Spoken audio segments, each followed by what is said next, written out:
Okay, चलिए सीधे इसमें डाइव इन करते हैं। अक्सर जब हम स्पेस के बारे में सोचते हैं तो लगता है सब कुछ रुका हुआ स्थिर है ना? लेकिन हमारे सोलर सिस्टम का सबसे खूबसूरत ग्रह सैटर्न यानी शनि ग्रह इस बात को पूरी तरह गलत साबित करता है। ये कोई बोरिंग रुका हुआ प्लैनेट नहीं है। ये एक लगातार बदलता हुआ बेहद डायनामिक अजूबा है। इसे हमारे सोलर सिस्टम का क्राउन जूल यानी ताज पहना हुआ गहना कहा जाता है। लेकिन क्या आप जानते हैं कि ये ताज शायद हमेशा के लिए नहीं है? स्क्रीन पर इस नंबर को देखिए, 100 मिलियन यानी 10 करोड़। अब आप सोच रहे होंगे कि ये क्या है? सैटर्न की दूरी? बिल्कुल नहीं। ये दरअसल एक उल्टी गिनती है, एक टिकिंग क्लॉक। और ये क्लॉक जुड़ी है सैटर्न के उन आइकॉनिक खूबसूरत रिंग्स के अस्तित्व से। जी हां, आपने सही सुना। ये नंबर हमें बताता है कि स्पेस में कुछ भी परमानेंट नहीं है। कितनी भी खूबसूरत चीज क्यों ना हो, उसकी भी एक एक्सपायरी डेट होती है। अब इस स्पेस के बदलते नेचर को समझने के लिए बस पिछले साल की इस बहुत ही बड़ी न्यूज़ को ही ले लीजिए। मार्च 2025 में अचानक सैटर्न की रिंग्स कहाँ गायब हो गई थी? इस एस्ट्रोनॉमिकल इवेंट ने सबको हैरान कर दिया था और ये साफ कर दिया कि स्पेस वैसे काम नहीं करता जैसा हम सोचते हैं। अचानक से आसमान में देखने पर हमारे सोलर सिस्टम का सबसे पहचाना जाने वाला प्लैनेट अपना सबसे खास हिस्सा ही खोता हुआ नजर आया। सो आखिर हुआ क्या था? इस मैजिक ट्रिक के पीछे का साइंस बहुत सिंपल लेकिन माइंड ब्लोइंग है। इसे एज ऑन व्यू कहते हैं। दरअसल सैटर्न अपनी एक्सिस पर थोड़ा सा झुका और उस झुकाव की वजह से उसकी रिंग्स, जो पेपर की तरह पतली हैं, अर्थ से लगभग इनविजिबल हो गईं। ये एक विजुअल इल्यूजन जरूर था, लेकिन इस एक छोटी सी घटना ने सैटर्न के एक्चुअल साइज और उसकी रिंग्स की थिकनेस के बारे में कुछ ऐसी बातें सामने रख दी जो आपको सच में हैरान कर देंगी। A history of confusion from handles to rings. लेकिन नए फैक्ट्स जानने से पहले चलिए थोड़ा पास्ट में चलते हैं।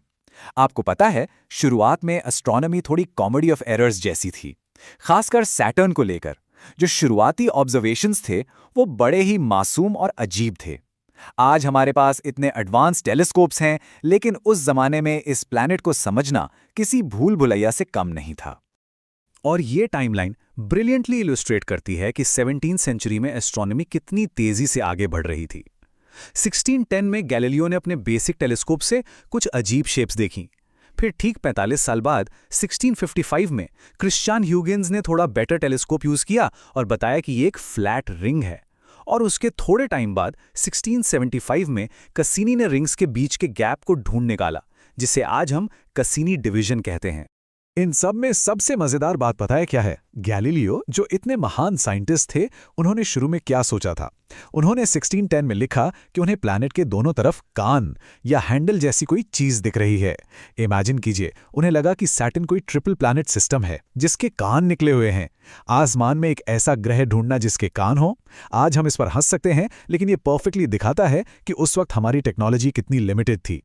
The modern Saturn, mind bending realities. खैर, हिस्ट्री से निकलकर अब वापस प्रेजेंट पर आते हैं। आज मॉडर्न साइंस और स्पेस मिशंस ने सैटर्न के बारे में ऐसे फैक्ट्स डिस्कवर किए हैं जो सच में किसी का भी दिमाग हिलाकर रख दें। इनका स्केल और ये अजीबोगरीब फीचर्स लिटरली अनरियल लगते हैं। सो सबसे क्रूशियल पॉइंट ये है कि आखिर ये मैसिव रिंग्स बनी किस चीज से हैं? देखिए, दूर से देखने पर लगता है कि ये एक सॉलिड डिस्क है ना? पर ऐसा बिल्कुल नहीं है। ये पानी की बर्फ और चट्टानों के अरबों फ्लोटिंग चंक्स का एक झुंड है। और इनका साइज कुछ तो रेत के कणों जितने छोटे हैं और कुछ किसी बड़ी बिल्डिंग या घर जितने बड़े। ये सभी अलग अलग फ्लोटिंग टुकड़े बिना जुड़े प्लैनेट के चारों तरफ घूम रहे हैं। अब जरा इन मेजरमेंट्स को देखिए। ये कंपैरिजन आपको हैरान कर देगा। एक तरफ इन रिंग्स की विड्थ यानी चौड़ाई है लगभग 2,80,000 किलोमीटर्स। ये इतना बड़ा है कि इसमें कई सारे ग्रह फिट हो जाएं। लेकिन दूसरी तरफ इनकी एवरेज थिकनेस, एवरेज मोटाई सिर्फ 10 मीटर्स हैं। एग्जैक्टली एक आम मल्टी स्टोरी बिल्डिंग से भी ज्यादा पतली। चौड़ाई इतनी कि दिमाग चकरा जाए और मोटाई लगभग कुछ भी नहीं। ये रेशियो सुनने में ही बिल्कुल अब्सर्ड लगता है। और अगर रिंग्स की ज्योमेट्री आपको अजीब लगी तो इस एटमॉस्फेरिक फीचर को देखिए, द हेक्सागन। ये सैटर्न के नॉर्थ पोल पर बनी एक मैसिव 6 साइडेड जेट स्ट्रीम है। अंतरिक्ष में ऐसी परफेक्ट ज्योमेट्रिकल आकृति का लगातार बने रहना एक बहुत बड़ा रहस्य है। ये एक ऐसा एटमॉस्फेरिक फीचर है जो पूरे सोलर सिस्टम में और कहीं भी देखने को नहीं मिलता। सैटर्न सच में कितना एलियन और मैजेस्टिक है, ये उसका एक परफेक्ट प्रूफ है। The moon king, a crowded orbit. चलिए सैटर्न के एटमॉस्फेयर और रिंग से थोड़ा और बाहर चलते हैं और बात करते हैं इस प्लैनेट के क्रेजी ग्रेविटेशनल ग्रिप की, जिसने न जाने कितने सारे ऑब्जेक्ट्स को अपने आंचल में बांध कर रखा है। और वो ऑब्जेक्ट्स हैं इसके मून्स। ये नंबर देखिए, 146। 2025 के आखिर तक कंफर्म्ड मून्स का ये बिल्कुल लेटेस्ट आंकड़ा है, और ये संख्या सैटर्न को हमारे सोलर सिस्टम का अनडिस्प्यूटेड अल्टीमेट रिकॉर्ड होल्डर बनाती है। इसीलिए इसे मून किंग का दर्जा दिया गया है। सोचिए जरा, एक अकेले ग्रह की ग्रेविटी के अंदर 146 अलग अलग आकार और प्रकार की दुनियाएं बसी हैं। और इन 446 मून्स में से एक बहुत ही खास चंद्रमा है, एन्सेलेडस। 2026 की लेटेस्ट रिपोर्ट्स ने साइंटिस्ट का फोकस पूरी तरह से इस मून की तरफ खींच लिया है। हुआ यह है कि एन्सेलेडस से निकलने वाले बर्फ के फव्वारों में, जिन्हें आइसी प्लूम्स कहते हैं, उनमें बहुत हाई कॉन्सेंट्रेशन में फॉस्फोरस डिटेक्ट किया गया है। इस एक डिस्कवरी ने पूरे एस्ट्रोनॉमी वर्ल्ड में हलचल मचा दी है। पर सवाल यह है कि आखिर एक केमिकल एलिमेंट के मिलने से इतनी हाइप क्यों है? फॉस्फोरस कोई आम एलिमेंट नहीं है। ये लाइफ यानी जीवन का एक बहुत ही क्रिटिकल बिल्डिंग ब्लॉक है। तो एन्सेलेडस पर इसका मिलना फ्यूचर स्पेस मिशंस के लिए एक गेम चेंजर है। अब हैबिटेबिलिटी और लाइफ की तलाश के लिए ये मून हमारा सबसे प्राइमरी टारगेट बन गया है। The disappearing rings, a fleeting future. चलिए वापस चलते हैं उन ब्यूटीफुल रिंग्स पर और देखते हैं कि ये सब कैसे एक नई और चिंताजनक दिशा की तरफ इशारा कर रहा है। 2025 और 2026 के लेटेस्ट कैसिनी डेटा एनालिसिस ने एक ऐसा रहस्य खोला है जो काफी शॉकिंग है। और शॉकिंग डिस्कवरी का नाम है रिंग रेन। बेसिकली हो ये रहा है कि सैटर्न की स्ट्रॉन्ग ग्रेविटी अपने ही रिंग्स के मटेरियल को खींचकर सीधे अपने एटमॉस्फेयर में गिरा रही है।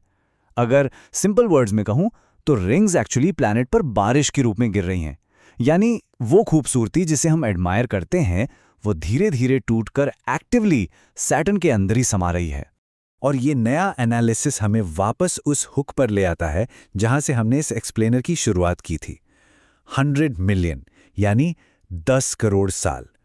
कैसिनी डेटा और इस रिंग रेन के प्रोसेस ने एक बात क्लियरली कंफर्म कर दी है कि इन रिंग्स के पास अनलिमिटेड टाइम नहीं है।